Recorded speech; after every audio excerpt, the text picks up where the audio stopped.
इन 10 जगहों पर चुप रहो, जीवन बदल जाएगा। Top 10 moral stories in Hindi. जब भी कोई व्यक्ति गौतम बुद्ध के संग में शामिल होता था तो बुद्ध उसे सबसे पहले शांत रहने के लिए कहते थे। ध्यान की अवस्था में जान से पहले उसे भिक्षु को शांत रहना सिखाया जाता था।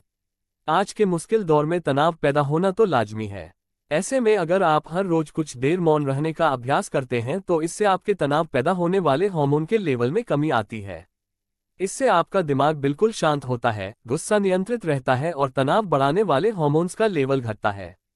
आज के इस वीडियो में हम जानेंगे कि किन मौकों पर हमें शांत रहना है और किन मौकों पर हमें बोलना है और शांत रहने से हमारे अंदर क्या क्या बदलाव आ सकता है। दोस्तों, संध्या काल का समय था। गुरु अपने सभी शिष्यों को बोलते हैं, कल सुबह सब लोग नदी में स्नान करने के बाद तुरंत हमारी कुटिया के सामने उपस्थित हो जाना। सभी इसी से हैरान रह जाते हैं कि हम लोगों ने कुछ गलती की है क्या, लेकिन गुस्से से यह कहते हैं कि हो सकता है कि गुरुजी कल सुबह कुछ अच्छी बात बताने वाले हैं। सब लोग रात को सही समय पर सो जाते हैं और सुबह उठकर सभी लोग नदी में स्नान करने के बाद वापस गुरुजी के सामने उपस्थित हो जाते हैं। गुरु कहते हैं, आज हम तुम सबको चुप रहने के फायदे के बारे में बताऊंगा। गुरु कहते हैं 10 मौके जहां पर चुप रहने से होता है लाभ और बोलने से नुकसान। गुरु कहते हैं, अगर आप इन 10 मौकों पर शांत हो गए यानी मौन हो गए तो आप जो चाहेंगे वही मिल जाएगा। आपकी जिंदगी में चमत्कारिक बदलाव शुरू हो जाएंगे। जरूर से ज्यादा बोलना या चुप रहना दोनों ही अच्छी बात नहीं है। जैसे जरूर से ज्यादा बारिश हो जाना या फिर धूप दोनों ही दिक्कत देती है, उसी तरह अनावश्यक बोलने से भी काफी नुकसान होता है। गुरु कहते हैं कि पहला ऐसा मौका जहां पर व्यक्ति को चुप रहना चाहिए, बिना तथ्य के ना बोले। गुरु ने कहा, अगर आपके पास कोई तथ्य नहीं है तो वहां चुप रहने में ही भलाई है। चुप बैठने से दिमाग में नई कोशिकाओं का निर्माण होता है और इससे ज्ञान की वृद्धि होती है। बोलने में भलाई वही है जहां आपको किसी चीज के बारे में पूरा ज्ञान हो। अगर आप बिना तथ्य के बोलते हैं या फिर बेवजह बोलते हैं तो आपका वहां मजाक भी बन सकता है। अगर आपके पास पर्याप्त जानकारी नहीं है, ऐसी जगह पर बोलने से आपका मजाक तो बनी रहेगी, साथ ही साथ लोगों का भरोसा भी आपसे उठने लगेगा। इसलिए ऐसी जगह पर शांत रहो जहां तुम्हें पता ना हो कि क्या बोलना है क्या नहीं। कई बार कुछ लोग ऐसे होते हैं जो हर जगह अपनी उपस्थित बताने लगता है। उन्हें पता नहीं होता है कि हमें क्या बोलना है, लेकिन फिर भी बोलते जाते हैं और फिर बाद में दूसरे लोग उनके जान के बाद उनका मजाक उड़ते हैं। जब तक आपको उसे तथ्य के बारे में अच्छा ज्ञान नहीं है, उसके बारे में पता नहीं है, तो वहां चुप रहना ही ज्यादा समझदारी है। गुरु ने कहा, दूसरा ऐसा मौका जहां पर व्यक्ति को चुप रहना चाहिए, शब्दों से ना पहुंचे ठेस। अगर आपके शब्द किसी को मानसिक ठेस पहुंच रहे हैं तो वहां चुप हो जाना चाहिए। कमजोर व्यक्ति के बारे में कुछ भी बोलकर आप महान नहीं बन सकते हैं। महान आप किसी कमजोर व्यक्ति का साथ देने में बनेंगे। कई बार होता है कुछ लोग अपने से छोटे व्यक्ति को भला बड़ा कहते रहते हैं। सामने वाला इंसान तो कद से आपसे छोटा है, वह आपको कुछ नहीं बोलेगा, लेकिन आप उसकी नजरों में गिरते चले जाएंगे। हो सकता है कि कल वह भी आपसे पद में बड़ा हो जाए। पद में आपसे जब वह बड़ा हो जाएगा तो आज जो रवैया आपका उसके साथ है, आने वाले समय में वह भी आपके साथ वही करेगा। आप किसी को नीचा दिखाकर बड़ा नहीं बन सकते हैं। बड़ा बनना है तो अपने से छोटे लोगों का इज्जत भी करना सीखें और साथ ही साथ बड़े लोगों का भी सम्मान करना चाहिए। लोगों को लगता है कि अगर वह अकड़ कर बोलेंगे और सामने वाले को नीचा गिराने की कोशिश करेंगे तो वह बड़े बन जाएंगे, तो यह उन सबकी भूल है। बड़े होने की बजाय आप उनकी नजरों में गिरते चले जाएंगे। गुरु ने आगे कहा, इसलिए शिष्यों, तुम सब जब भी बोलना आदर भाव से बोलना ताकि तुम्हारी बात लोगों को अच्छी लगे। बोलने में भाई, बहन, माता, पिता, मित्र इत्यादि शब्दों का इस्तेमाल जरूर करना। इससे तुम्हारी मान प्रतिष्ठा तो बढ़ेगी ही साथ लोगों की नजरों में तुम समझदार व्यक्ति बनते जाओगे। गुरु ने आगे कहा, तीसरा मौका जहां पर व्यक्ति को चुप रहने में ही भलाई है। क्रोध या घृणा करने वाले लोग, जब कोई अपना या सागा संबंधी आप पर क्रोध कर रहा हो, आपका अपमान कर रहा हो, तो आपको उसे वक्त चुप रहना चाहिए ताकि सामने वाले का गुब्बारा पूरी तरह से फट जाए।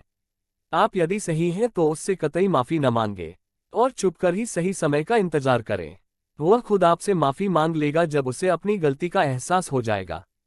गुरु आगे कहते हैं कि अगर आपका कोई सागा संबंधी आप पर क्रोध कर रहा हो और आप उसे समय शांत हैं तो यह आदर सम्मान देने की निशानी होती है। इससे न कोई छोटा होता है और न बड़ा। अगर आपको क्रोध आ रहा है तो आप या तो वहां से किसी का अनादर किया बिना चले जाए या फिर चुप रहे। क्रोध करने से आपके रिश्ते खराब होंगे। क्रोध हमेशा क्रोध करने वाले व्यक्ति का ही बुरा करता है। गुरु आगे कहते हैं कि एक बार की बात है, एक सांप जंगल से भागते हुए किसी राजा के घर में पहुंच गया। लोगों ने छेड़खानी की तो वह बहुत ही गुस्सा हो गया, जिससे घर में जो तलवार पड़ी हुई थी उसी को लपेटकर कसने लगा और धीरे धीरे उसका पूरा शरीर कट गया। ठीक उसी प्रकार हमारा गुस्सा भी तलवार की भांति काटता रहता है। गुस्सा ध्यान से खत्म होता है। प्रतिदिन अगर आप ध्यान की मुद्रा में बैठे हैं तो आपका गुस्सा आपके नियंत्रण में रहेगा। गुरु आगे कहते हैं कि यह तरीका है कि आप प्रतिदिन ध्यान का अभ्यास करें।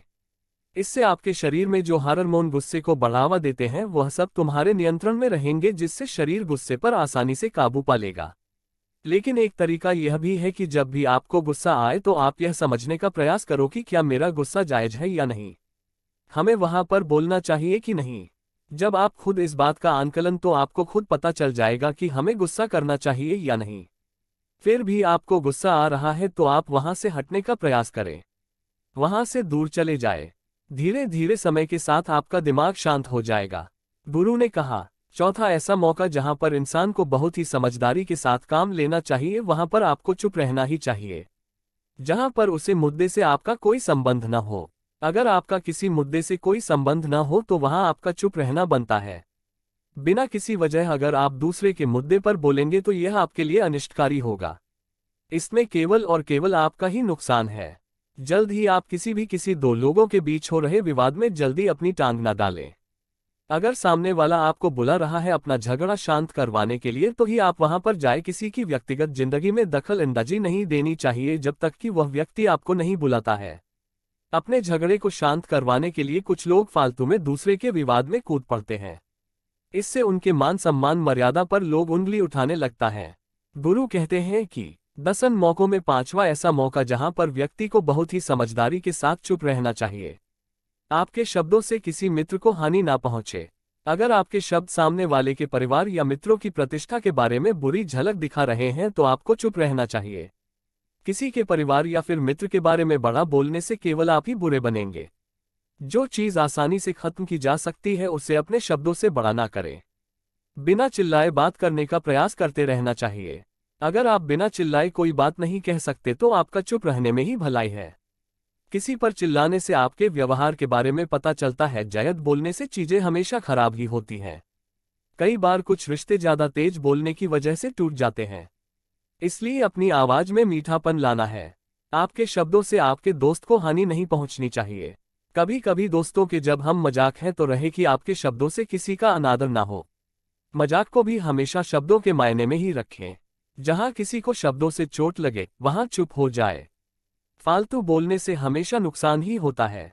किसी और की प्रतिष्ठा को अपने शब्दों के मध्य से उसे हानि नहीं पहुंचनी चाहिए।